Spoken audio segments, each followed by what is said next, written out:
Nós temos que entender que, bom, a disputa política é uma coisa e a preservação do patrimônio cultural é outra completamente diferente.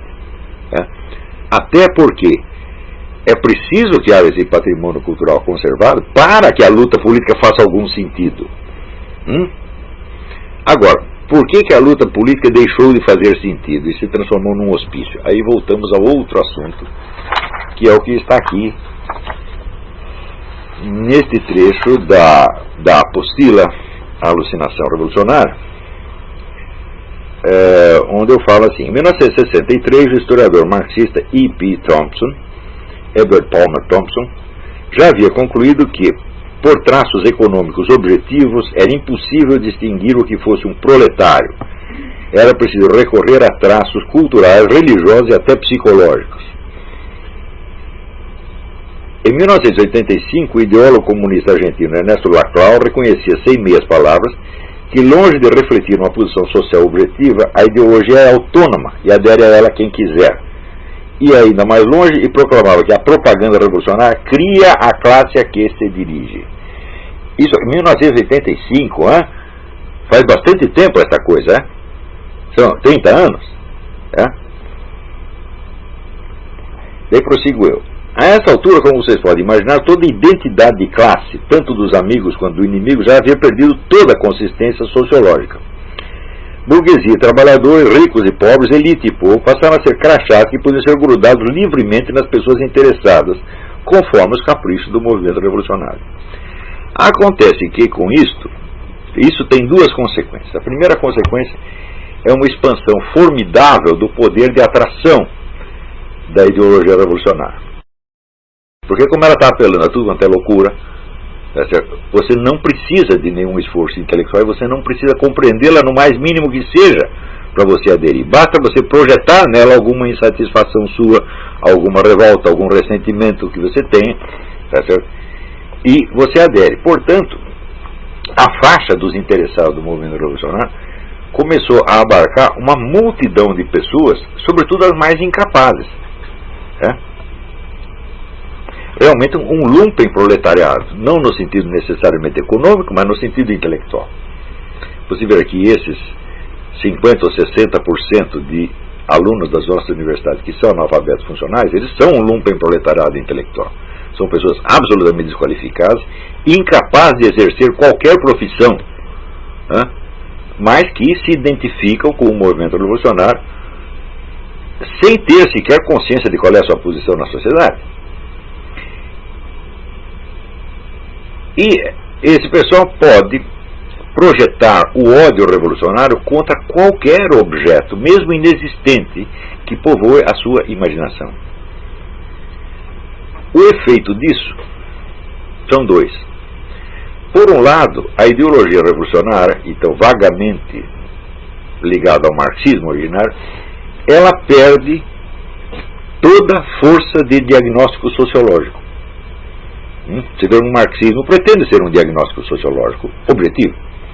E, enquanto tal, ele pode ser complementado e corrigido. Não é isso? Por exemplo, quando Trotsky faz uma correção, ele diz: não, mas espera, mas as sociedades não são assim chapadas, onde você tem uma época da aristocracia, depois uma época burguesa, depois uma época proletária. Não, você tem, às vezes, todas essas épocas misturadas no mesmo lugar. É uma correção importante.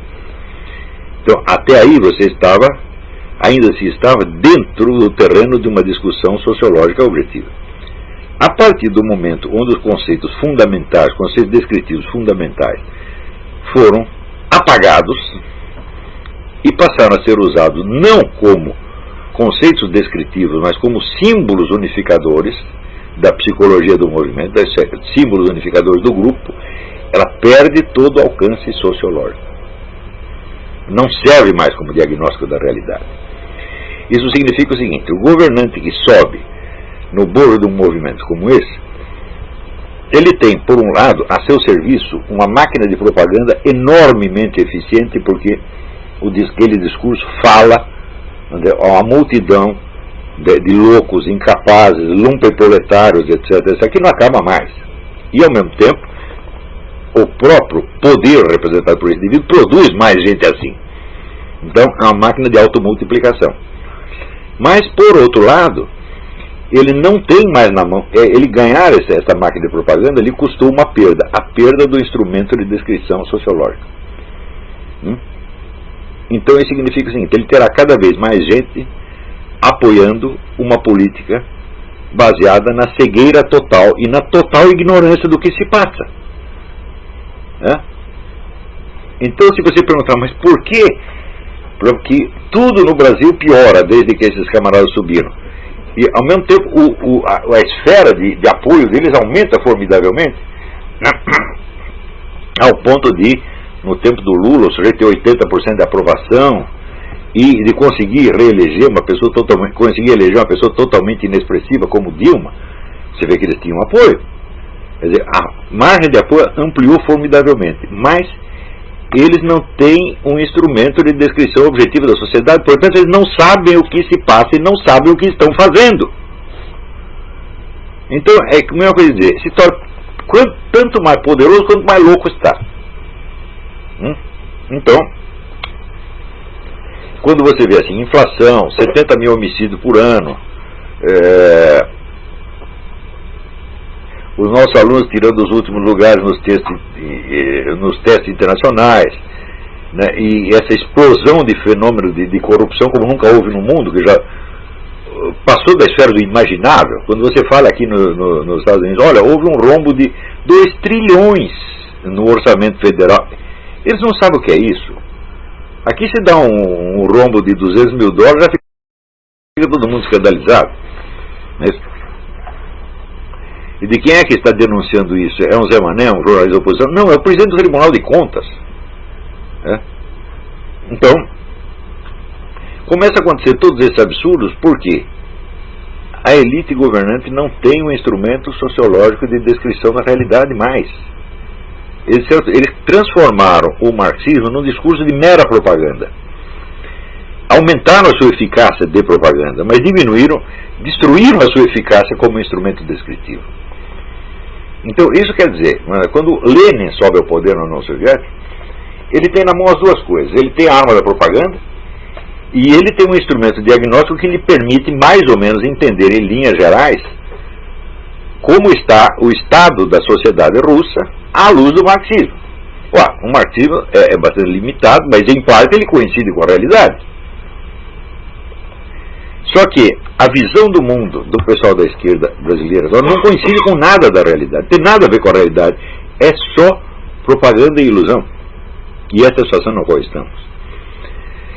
Só que esse fenômeno, de certo modo, não se limita ao Brasil. Você vê que aqui nos Estados Unidos também, essa ideia de você, que surge a partir da década, que se dissemina a partir da década de 60, de você canalizar em favor do movimento revolucionário todas as insatisfações pessoais e grupais, as mais estapafúrdias, isso funcionou e aumentou muito a faixa de adeptos. Quer dizer, antigamente, para você aderir ao marxismo, você precisava ser uma das 3 coisas. Ou você era um proletário, portanto você se identificava com a causa proletária, ou você era alguém de uma outra classe que traía a sua classe e passava para o lado proletário, ou você era um intelectual que também, não sendo proletário, aderiu ao discurso proletário. Só havia essas 3 possibilidades. Mas de repente não. Você tem a adesão de uma mulher porque ela está insatisfeita com o marido. Ela está insatisfeita com o marido, então isso é interpretado como, vamos dizer, um aspecto particular da dominação machista, que por sua vez expressa a dominação capitalista, que por sua vez expressa, por incrível que pareça, a sociedade patriarcal. Você confundir capitalismo com sociedade patriarcal, você está fazendo um salto de pelo menos 3 séculos. Mas na mistura, né, o que acabou com a sociedade patriarcal foi o capitalismo. Agora, se você dizer, o capitalismo cria a sociedade patriarcal, impõe a dominação machista, eu não sei do que vocês estão falando, mas na sua mente tudo isso se superpõe, porque é um processo, vamos dizer, realmente de superposição de imagens para fins de adesão irracional. Outro adere ao movimento revolucionário porque ele é gay. E embora em todos os países dominados por governo revolucionário, como China, Rússia, Cuba, os homossexuais vão todos para a cadeia, isso quando não são fuzilados, ele adere ao movimento revolucionário, porque é discurso revolucionário, é um nos países comunistas e outro fora. E o sujeito adere, então, porque é homossexual. Né? Outro adere porque ele quer cheirar coca e fumar maconha.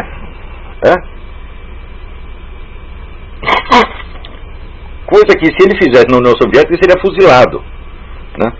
Mas o seu desejo de fumar maconha e cheirar coca o coloca, de algum modo, na horda dos descontentes, e, como a ideia agora não é juntar os proletários, mas juntar todos os descontentes, então tudo vale.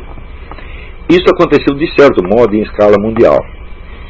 Você vê que na França, no maio de 68, todas essas insatisfações irracionais, elas eclodiram ao mesmo tempo. E eclodiram de uma maneira assim tão anárquica que o próprio Partido Comunista ficou contra. Ele achou isso aí tudo que é irracional, eles dizem que é pequeno burguês. Não era pequeno burguês. Ali tinha pequeno burguês, tinha grande burguês, tinha proletário, tinha tudo misturado. Mas, no estereótipo comunista, essas ideias anárquicas e irracionais são pequeno burguesas, vagamente associados, segundo a doutrina comunista, ao fascismo. Então, quando isso eclode, então vem junto, por exemplo, toda essa revolta feminista e gaysista, que acaba por minar o movimento de maio de 68 e desmoralizá-lo completamente perante o resto da população. Hoje em dia o diagnóstico está mais ou menos assentado. O que matou o maio de 68 foi isso, foi o pessoal gaysista, feminista, etc, etc, que embarcou na onda e quis tirar proveito e não funcionou. Então, isso não é só um fenômeno brasileiro, é um fenômeno mundial, de algum modo. Então, aí surge o seguinte problema: como dirigir o movimento revolucionário? Se você está lidando não com uma massa de militantes treinados, doutrinados e disciplinados como antes, mas você está lidando com uma massa amorfa de loucos e insatisfeitos de todo gênero. Você vê que foi esse fenômeno da disseminação dessas ideias da nova esquerda e também da nova era, que fez com que a própria União Soviética decidisse mudar a sua estratégia e substituir a antiga organização hierárquica por um sistema de redes informais, onde não há propriamente um comando, há um estímulo no sentido pavloviano da coisa. Quer dizer, você solta determinados símbolos, através dos meios de comunicação e das redes sociais, etc, etc, esperando que estatisticamente X% das pessoas reajam de tal ou qual maneira. Não é a mesma coisa que você dar uma ordem que será cumprida rigorosamente desde o mais alto escalão até o mais humilde militante. Não é mais a mesma coisa. Ou seja, você tem mais repercussão e menos controle.